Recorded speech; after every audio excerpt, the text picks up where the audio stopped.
امام کی معرفت بہت ضروری ہے، اور یہی ایک مشکل رہی ہر دور میں کہ لوگ اپنے وقت کے امام کو پہچان نہیں پائے۔ امام کو پہچاننا، امام کی معرفت، امام کی شناخت بہت ضروری ہے۔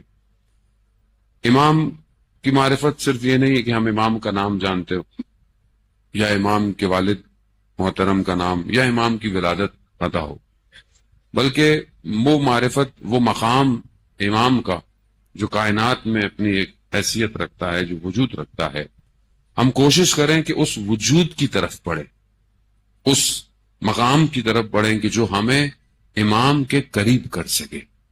اور ہر دور میں جو بھی لوگ اپنے ائمہ کے قریب تھے وہ اس مقامات پہ پہنچے ہیں، اور اسی نے ان کو اس قابل کیا کہ انہوں نے اپنے آپ کو، اپنے امام کو قربان کر دیا، چاہے وہ مال ہو، چاہے وہ نام ہو، چاہے وہ ذات ہو، چاہے وہ شخصیت ہو، چاہے وہ کچھ ہو۔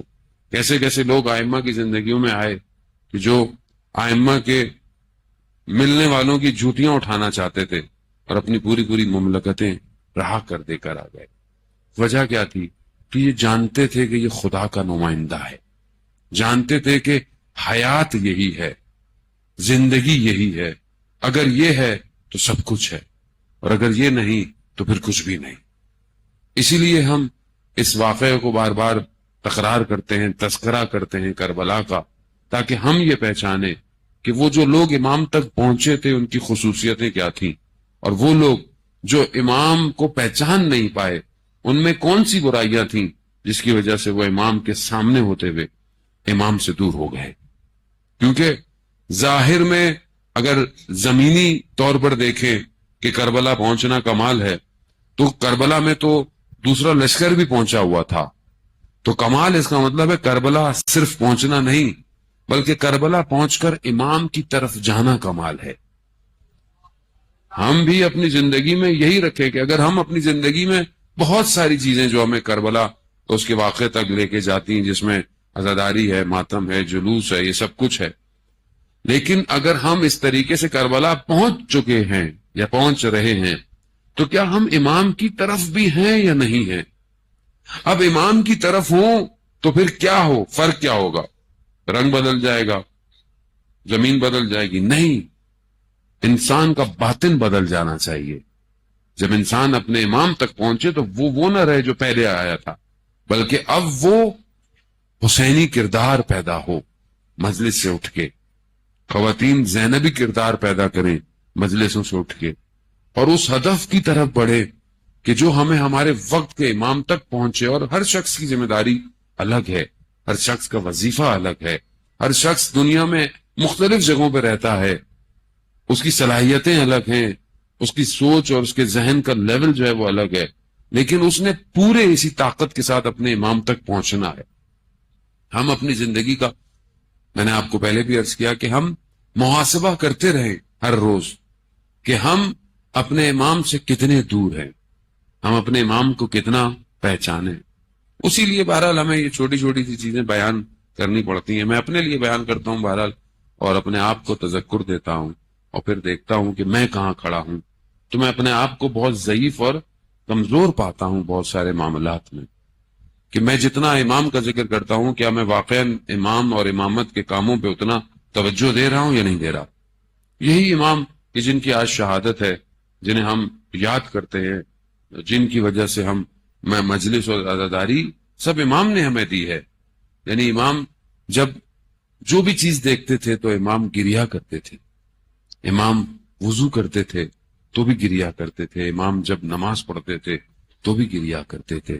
اور یہ بات ہمیں بتاتی ہے کہ عزاداری کبھی بھی نماز سے دور نہیں کر سکتی، اور نماز کبھی بھی عزاداری سے دور نہیں کر سکتی۔ امام نے اپنی زندگی میں کر کے دکھایا کہ ہر وقت جو ہے وہ گریا ہے، کس پر؟ سید الشہداء پر، اپنے والد محترم پر گریا۔ اور یہی امام کا گریا تھا کہ جو تاریخ میں ایسا ثبت ہوا کہ جس ایسا کوئی گریا نہیں کر پایا۔ تو ہم بھی بہرحال اپنی زندگی میں دیکھیں کہ واقعا ہمارا جو گریا ہے یہ ہمیں خدا کے قریب بھی لے کے جا رہا ہے یا نہیں لے کے جا رہا۔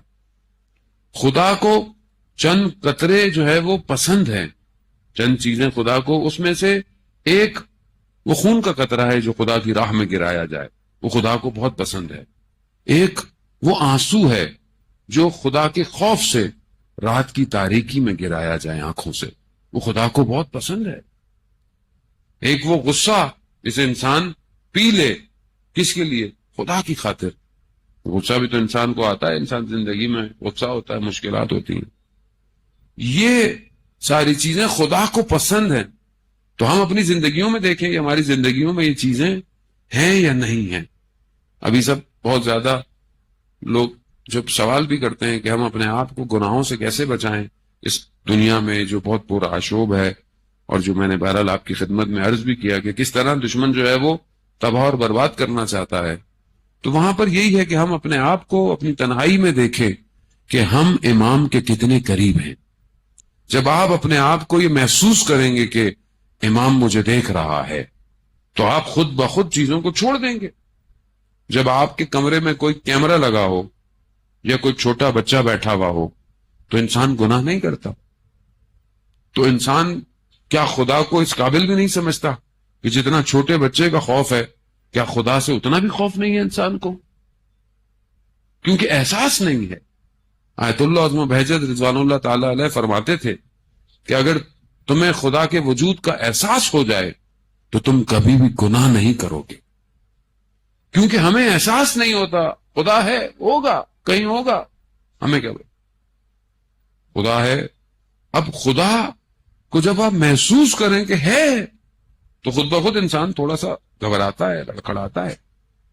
میر داماد جو بہت بڑے فلاسفر تھے اور ملا صدرہ کے استادوں میں سے گزرے ہیں، ان کا یا ان کے والد کے لیے بیان کیا جاتا ہے کہ اصفہان میں بہت بڑا، اصفہان کا جو اس وقت سلطان تھا یا جو بھی حکمران تھا، اس کی جو ہے وہ ایک بیٹی اہل حرم میں سے جو ہے وہ گھر سے نکل گئی، گھر میں کوئی ناراضگی ہوئی، انہوں نے اس کو بہت ڈھونڈا اور نہیں ملی، رات ڈھونڈتے رہے نہیں ملی، صبح جب ہوئی تو دیکھا کہ وہ بیٹی واپس آ گئی، اور انہوں نے پوچھا کہ بیٹی سے پوچھو کہ صحیح ہے، سالم ہے؟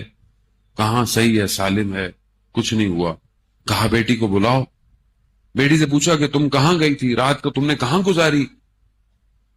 کہا کہ میں لڑ کر گھر سے باہر نکلی اور کہیں مجھے جگہ نہیں ملی، بازار میں دیکھا کہ مجھے رات ہو گئی، دکانیں بند تھیں، تو ایک جگہ پر مجھے ایک دروازہ کھلا ہوا نظر آیا اور وہاں سے کچھ روشنی آ رہی تھی، شمع اور کندیلوں کا دور تھا، تو کہا میں اس میں چلی گئی، اندر داخل ہو گئی، اور میں نے دیکھا کہ ایک حجرہ ہے، اس حجرے میں جو ہے وہ ایک طالب علم بیٹھا ہوا اس روشنی میں پڑھ رہا ہے۔ میں اندر گئی تو اس نے مجھے توجہ نہیں دی، پھر اس نے مجھے جب ایک نگاہ دیکھی اور کہا کہ آپ کہاں آ گئی، یہ جگہ آپ کے لیے نہیں ہے، یہ تو طالب علموں کا حجرہ ہے۔ کہا کو ہم تو شہزادی ہیں، ہماری مرضی، ہم کچھ بھی کریں۔ تو کہہ رہا خاموش رہے۔ کہا تم نے رات وہیں گزاری؟ کہا میں نے رات وہیں گزاری۔ کہا کھایا کیا؟ کہا اس کے پاس پیاز اور روٹی تھی، وہی جو اس کے پاس تھی وہی میں نے۔ تو اس نے کیا کہا؟ کہا اس کے پاس اتنی خوراک تھی کہ ایک آدمی کھا سکتا تھا۔ کہا اس نے تمہیں رات بھر کچھ نہیں کہا؟ کچھ نہیں کہا۔ نہیں، اس نے رات بھر مجھے کچھ بھی نہیں کیا۔ تو کہا اس جوان کو بلاؤ۔ جب اس کو بلایا گیا تو اس سے پوچھا کہ تم نے ہماری بیٹی کو دیکھا؟ کہاں وہ ایک نگاہ پڑی تھی بس جب وہ آئی۔ کہا کیسا پایا؟ کہا میں نے اس سے پہلے کبھی کسی کو اس طرح دیکھا ہی نہیں تھا۔ تو کہا پھر ساری رات وہ تمہارے حجرے میں رہی، تم نے اس کی طرف نگاہ نہیں کی، کیوں؟ تو وہ کہتا ہے کہ مجھے جب بھی شیطان وسوسہ کرتا تھا تو میں جو ہے وہ اپنی انگلی کو جو ہے وہ کندیل کے اوپر رکھ دیتا تھا، اور اس وجہ سے کہ اس کی جلن کا احساس مجھے ہو، اور میں خدا سے کہتا تھا پروردگار میری عفت اور پاک دامنی کو بچا، میں اس جلنے کو پسند کرتا ہوں جہنم کی آگ میں جلنے سے۔ اور کہا ایک ایک کر کر میں نے اس نے اپنا ہاتھ نکالا، اس کی ساری انگلیاں جلی ہوئی تھی۔ کہا میں نے ایک ایک کر کر اپنا پورا ہاتھ جلایا اور صبح ہو گئی۔ اس نے جب یہ دیکھا کہ یہ اتنا پاک دامن ہے تو اس نے کہا کہ تم میری بیٹی سے رشتہ کرو گے؟ کہا میں فقیر طالب علم ہوں، مجھے، کہا میرے پاس کچھ بھی نہیں ہے، کہا جو تمہارے پاس ہے وہ کسی کے پاس نہیں ہے۔ تو عزیزان محترم، جوان کو ہم سمجھتے ہیں صرف خاتون نے اپنی عزت اور پاک دامنی بچانی ہوتی ہے، جوان کو بھی اپنی پاک دامنی اور عفت بچانی ہوتی ہے۔ کیوں اپنے آپ کو جو ہے وہ اپنے باطن کو وہ جو ہے وہ سیاہ دھبوں سے بھر دے کہ جب اتنے دھبے ہو جائیں کہ پھر اس کا دل جو ہے وہ عبادت کی لذت کو محسوس نہ کر سکے۔ جب انسان اس حالت میں ہو تو کہاں رات کو انسان گریے کرے گا، آنسو بہائے گا، خدا کی بارگاہ میں روئے گا؟ کیسے روئے گا؟ کہاں اسے رونا آئے گا؟ اور اپنے اوپر تو ویسے بھی انسان کو کہاں رونا آتا ہے، انسان متوجہ ہی نہیں ہے اپنی طرف۔ مفاتیح الجناح میں ہم پڑھتے ہیں کہ شب جمعہ جب کوئی گریا کرتا ہے، خدا کی بارگاہ میں استغفار کرتا ہے، تو سمندر کی مچھلیاں اس کے لیے استغفار کرتی ہیں، یعنی خدا کو اس کی توبہ استغفار اتنی پسند ہے۔ تو یہ پہلی چیز ہے عزیزان محترم، جب تک ہم اپنے وجود کو پاک نہیں کریں گے ہم عبادت کی لذت سے محروم ہیں۔